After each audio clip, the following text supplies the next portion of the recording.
All right, so today we're diving into some pretty interesting territory, the personal life of Abraham Lincoln. Yeah, we all know him, as president, Civil War, all that.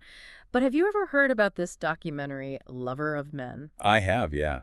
It's causing quite a stir, suggesting that Lincoln might have had, well, romantic relationships with men. Yeah, exactly. And it's a sensitive topic, but they make some compelling points. Like they focus on a few specific relationships. Right, like his early life working at that general store with, what was his name, William Green? Yeah, William Green. They shared a bed for over a year, 18 months, which the documentary points out, even back then, that was a bit unusual. It was, though to be fair, back then on the frontier, like, mattresses were a luxury, right? Yeah? So sharing wasn't unheard of. True, true.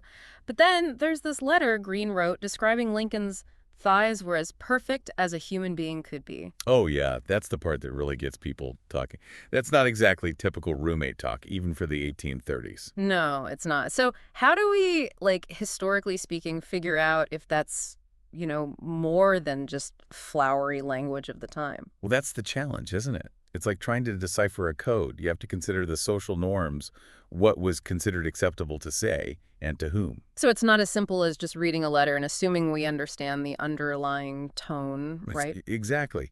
And unfortunately, we don't have a ton of letters like that to compare it to.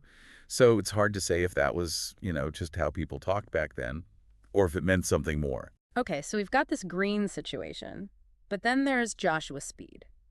Now, Lincoln lived with him, shared a bed with him for 4 years. 4 years. Right. And this is after they were working together. So it's not like Lincoln couldn't afford his own place. Exactly. So the whole mattresses were expensive argument kind of goes out the window there.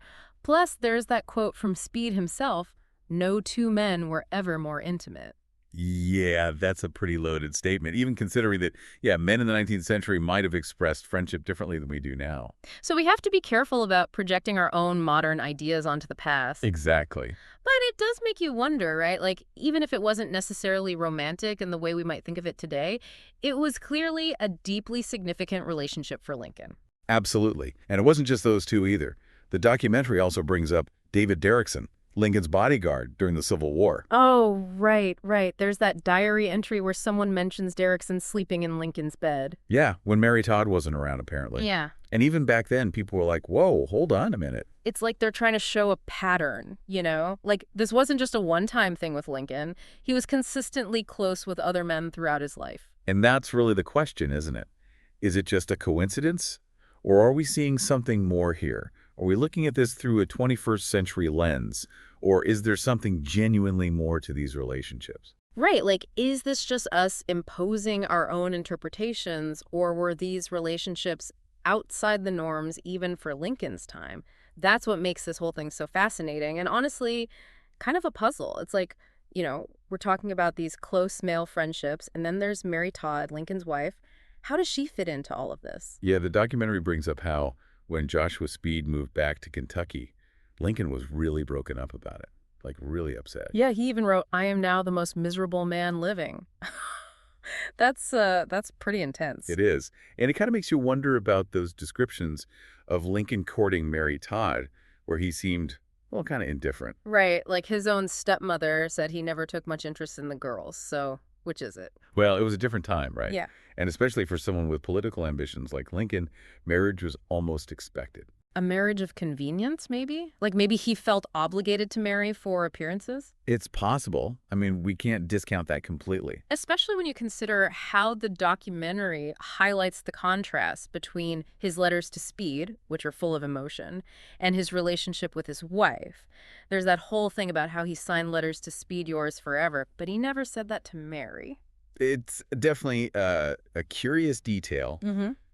but it's tricky, right? Because we're talking about interpreting these very personal expressions through the lens of 19th century norms. Which brings us back to that whole context thing again. How much can we really know about what was going on in their heads and their hearts back then? It's tough. Like, we have to be careful not to project our modern day understanding of relationships onto the past, but we also have to acknowledge that our understanding of these things has evolved.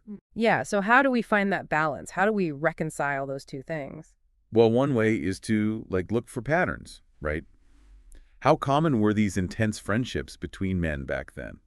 Were there similar expressions of intimacy that everyone just accepted as platonic? So basically comparing it to what was considered normal for the time. And that's where the whole idea of revisionist history comes into play, right? Yeah, and it's a term that gets thrown around a lot, often in a negative way, like trying to rewrite history to fit an agenda.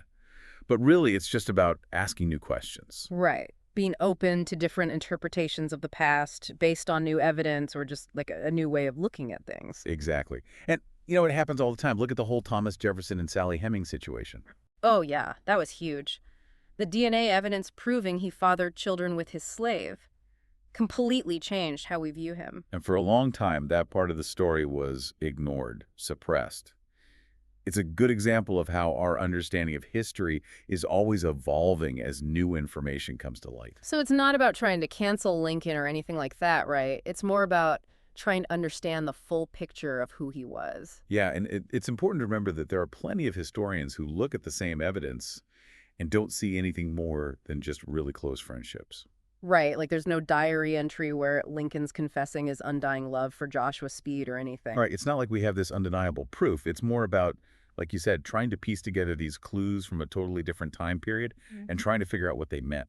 Which is tough because we can't just assume that our way of looking at relationships is the same as it was back then. Exactly, and that's kind of what makes this whole thing so interesting, you know? It's like a historical mystery with no easy answers. So where does that leave us then? We've got this documentary making some pretty bold claims. We've got historians saying, hold on, not so fast. What are we supposed to, like, take away from all of this? I think the biggest takeaway is that history isn't just a bunch of settled facts, you know? Mhm. It's constantly evolving as we learn new things and as we start to look at the past from different perspectives. And that includes being willing to ask tough questions, even about our heroes, right? Absolutely. I mean, for a long time, the story of Lincoln was pretty one-dimensional. He was the great emancipator, the savior of the Union, and that's it. But now we're starting to see him as a more complex figure, someone who, you know, had inner struggles and personal relationships that might have been different from what we imagined. And it's not like that diminishes his accomplishments in any way, right? If anything, it makes him more interesting. Yeah, it humanizes him, Yeah, makes him relatable. I mean, we all have our own complexities, our own struggles. It's just that most of us aren't, you know, leading a nation through a civil war at the same time. that's true. Not many of us have that on our resumes. But yeah, I think this whole discussion about Lincoln's personal life just goes to show that there's always more to learn, always different perspectives to consider. Exactly. And sometimes the most interesting historical questions are the ones without easy answers. Well said. Well, folks, we hope you enjoyed this deep dive into the life and maybe loves of Abraham Lincoln. Until next time, keep those questions coming and keep exploring. You never know what you might uncover.